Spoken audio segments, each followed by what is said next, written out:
parts. No, let me, I wanted to tell something, let me complete.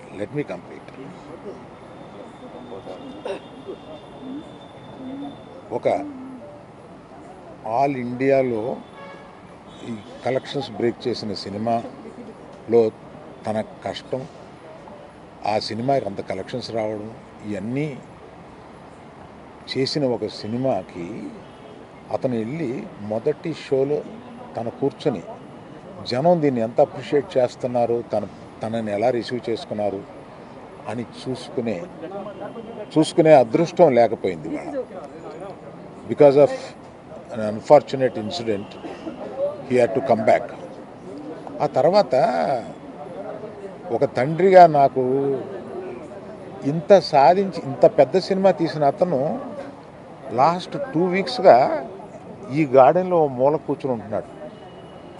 రోజు ఆ పైన ఉంటున్నాడు, లేకపోతే ఇక్కడ ఉంటున్నాడు. నేను ఒకసారి ఈ గార్డెన్ దగ్గరికి వచ్చి, ఏంటయ్యా ఇట్లా ఉంటావు నువ్వు, వెళ్ళి ఫ్రెండ్స్ దగ్గర కన్నా వెళ్ళు, లేకపోతే ఏదైనా ఊరన్నా వెళ్ళు, ఏదైనా బ్రేక్ తీసుకో, ఇందులోనే ఉండి నువ్వు ఇట్లాగ మరోజుగా ఇలా కూర్చుని ఉంటావు, దేశం అంతా నీ సినిమాని సెలబ్రేట్ చేసుకుంటుంటే నువ్వు ఇట్లా కూర్చుని ఉంటావు అంటే, సో అన్ఫార్చునేట్ ఇన్సిడెంట్ కరెక్ట్గా ఇప్పుడు జరిగింది. We don't know why, but the nature did it like that, let me take it, తర్వాత ఎప్పుడైనా వెళ్తాలే అని ఢిల్లీలో సెలబ్రేట్ చేస్తామని, బీహార్లో సెలబ్రేట్ చేస్తామని, బాంబేకి ఒక ప్లస్ మీట్కి రమ్మని, ఇట్లాగే రకరకాల సెలబ్రేటివ్ ఇవన్నీ వస్తున్నా కూడా it is not the time.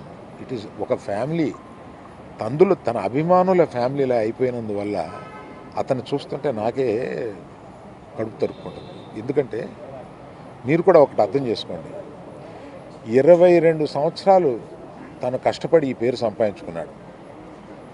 ఇది ఒక రోజుతో వచ్చింది కాదు, ఒక సినిమాతో వచ్చింది కాదు, ఒక ప్రెస్ మీట్తో వచ్చింది కాదు, ఒక ఇన్సిడెంట్తో వచ్చింది కాదు. ఇది క్రమక్రమంగా అతను బిల్డప్ చేసుకున్నాడు. ఆ బిల్డప్ చేసుకోవడం కాదు, 3 జనరేషన్స్ నుంచి వస్తుంది. మీరు ఎప్పుడన్నా 3 జనరేషన్స్ని చూశారు? ఎప్పుడైనా మేము ఇట్లాంటి బ్లేమ్ తీసుకున్నాము, మేము ఇలా బిహేవ్ చేస్తాము, ఇలా ఇర్రేషనల్గా ఉంటాము?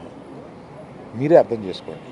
ఎందుకంటే మేము ఎటువంటి మనుషులు అనేది పబ్లిక్ మీకు తెలుసు, మీరు చూస్తున్నారు, మమ్మల్ని అందరినీ చూస్తున్నారు. మేము మీ కళ్ళ నుంచి ఎవరూ తప్పించుకోలేము.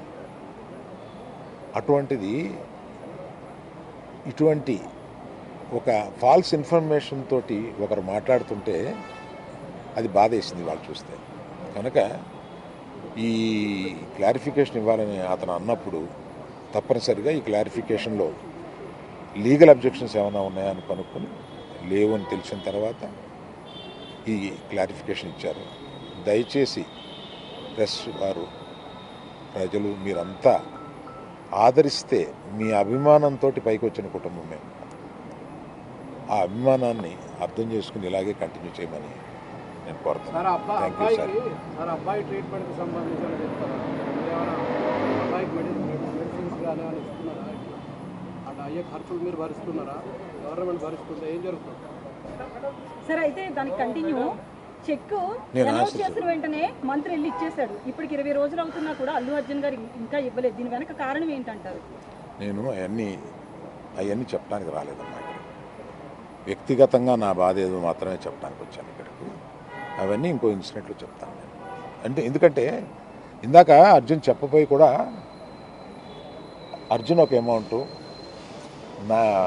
నవీన్ మైత్రి వాళ్ళు ఒక అమౌంటు, డైరెక్టర్ గారు ఒక అమౌంట్, ఇదంతా పెట్టి ఒక ట్రస్ట్ చేద్దాము ఇది అని ఏదో అనుకున్నారు.